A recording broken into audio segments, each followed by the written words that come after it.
today's program. We are delighted to be hosting John Giusti, the Deputy Director General of GSMA, the organization behind the Mobile World Congress.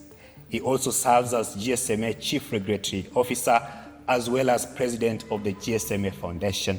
Mr. Giusti, it's a pleasure to have you with us today. Thank you so much for having me. Great to be here. I don't even know where we should start this from. You told me this is your 5th time in Kigali. How are you holding up? Oh, I mean, it's always fantastic to be here. There's so much energy. It's a great platform for having these discussions about digital because Rwanda has really been a leader from the very top level, from President Kagame, Minister Ingabire. I mean, they're really a strong voice for digital, both in Rwanda, across Africa, and internationally as well. Now to the GSMA. There are people who are watching us. They see the organization is behind the congress, the summit that is ongoing. Of course, we are meeting on the sidelines of the summit of the 2025 edition. So could you elaborate more on the mandate of GSMA? Well, I mean, GSMA itself really pulls together the entire mobile operator community and the whole mobile ecosystem. What we're really focusing on is connecting everyone everywhere and using the power of digital to really improve people's lives. And Kigali has been hosting this for the last 3 years. As the president of the foundation, as well as the Deputy Director General, how has the event evolved since it was first hosted in this country? I mean, MWC Kigali is really designed to sort of capture the moment we're in digital and the opportunities going forward. So of course we've seen shifts over the past few years. I mean, across the stages here today, you're going to see discussions about artificial intelligence, discussions about security and networks, and discussion about, innovations in fintech. So it's really just trying to make sure that we're positioning ourselves to take that next leap in innovation to bring benefits to the African citizens and consumers. Thank you. Very interesting. And looking back from 3 years ago until now, what would you describe are the major milestones or successes of this summit in Kigali? Well, I mean, I think the summit is really just a reflection of the industry. And I think the industry's made huge progress in getting more and more people connected and covering more and more people with mobile broadband. There's so much that our lives and livelihoods depend on today that depend on the internet. So the fact that we've managed to move from an environment where 34% of the population of Africa was not covered in 2017 to a period where we have only 9% not covered today, I think is a huge testament to the commitment and focus from obviously the investment from operators, but also from government policy to enable that investment. Very interesting. Kigali has continued to host this event for the last 3 years. From where you sit, what do you think continues to make this city an ideal place for this event? Well, I mean, I think Rwanda is a natural place for convening. We've seen so many important discussions, not just in digital, taking place here in this conference center and in other venues across the capital. So, I mean, for us, especially when you put together the facilities, the people, and also the leadership on digital that we see from the government, it's been a natural place for these discussions to happen. Very interesting. The handset affordability has been a highlight of this event. Could you elaborate more on how this journey started and where we are right now? Yeah, I mean, I think the starting point is that we need to recognize that, despite the increased number of people connected, the increased number of people covered, there's still too many people in Africa who are not connected to the mobile internet. And we know that the biggest barrier is the cost of the device. So how can we get more people connected by getting devices in the hands of more and more people? And so, we really took away discussions we'd had with government and with other stakeholders a few years back and decided we need to do something as an industry to show what we can do to get more people connected. And that was the idea behind the coalition.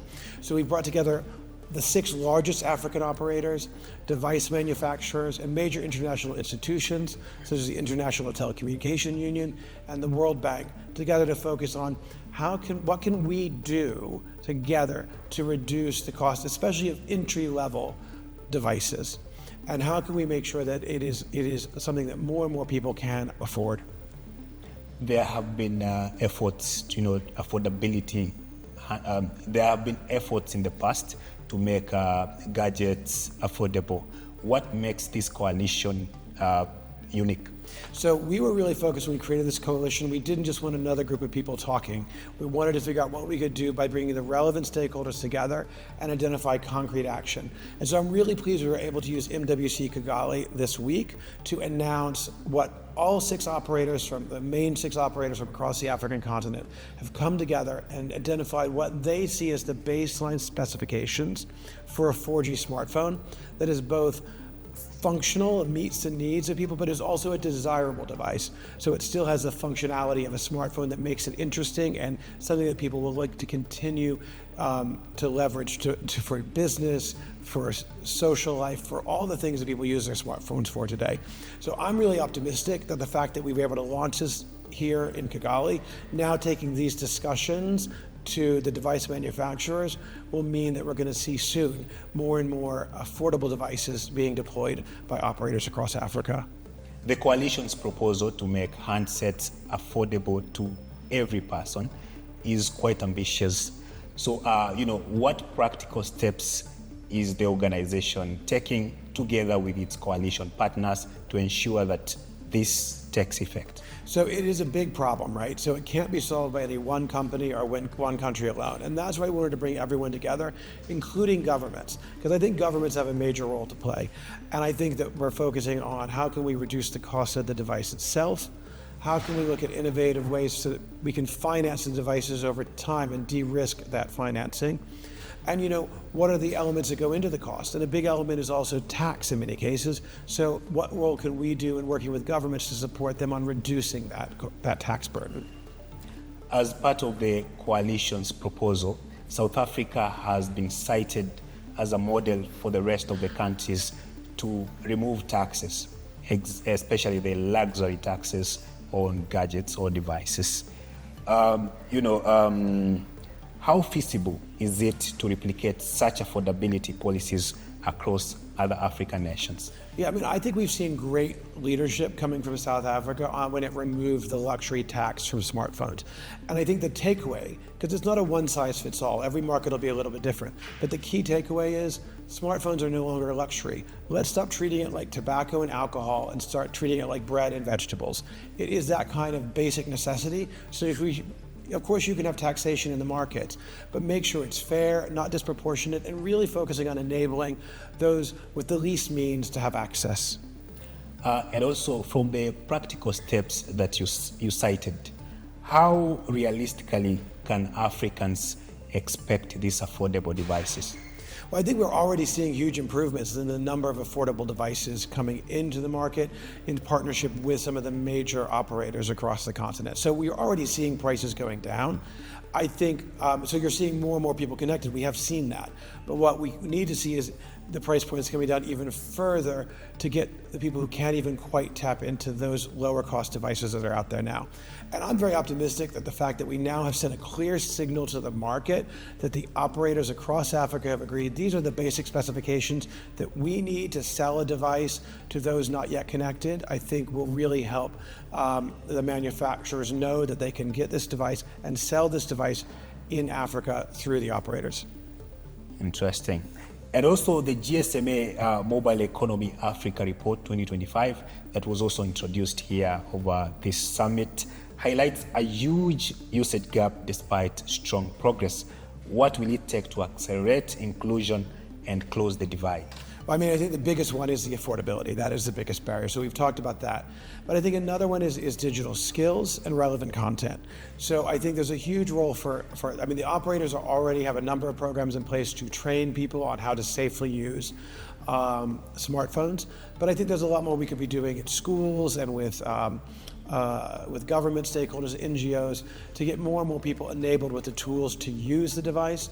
And I think also, we need to make sure there's content that people find relevant, content in local languages that people will be able to use and make improvements in the way they're working and the way they're living their lives in Africa. Correct. And also this summit that is currently ongoing explored different themes around AI in African languages as well as energy resilience. How do these intersect with the GSMA's affordability, and connectivity goals? Oh, I mean, they're all so interrelated. So there's a lot of challenges, but I'm very encouraged by the focus and the commitment to address them.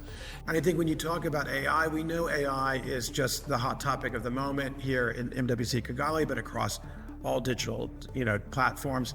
But the thing that worries me, and I think what's really exciting here, was the focus on African languages, or languages that people will be able to use and see benefit from content online. Because today, only 0.02% of content online is in the many African languages spoken here on the continent. So what can we do to increase that? So we need to look at developing large language models that can start to get some of the other major African languages spoken here, as increasing the amount of content that is available. And looking ahead, what is GSMA's long-term vision for Africa? Well, I mean, I just think being here at MWC Kigali just shows the level of energy and the level of leapfrog innovation you see coming out of the continent. And what both is, I think, exciting and worrying is that we have, 70% of the population of Africa under the age of 30. So more and more people coming into the job market, but too many people not connected to digital. Mr. Giusti, it was a pleasure hosting you. Thank you so much. Pleasure to have you here. Thank you. See you soon. And to our viewers, we are glad you could join us. Until next time, it's goodbye for now. But before you go, remember to like, subscribe, and share this video to your friends so that they can know what really happened here in Kigali.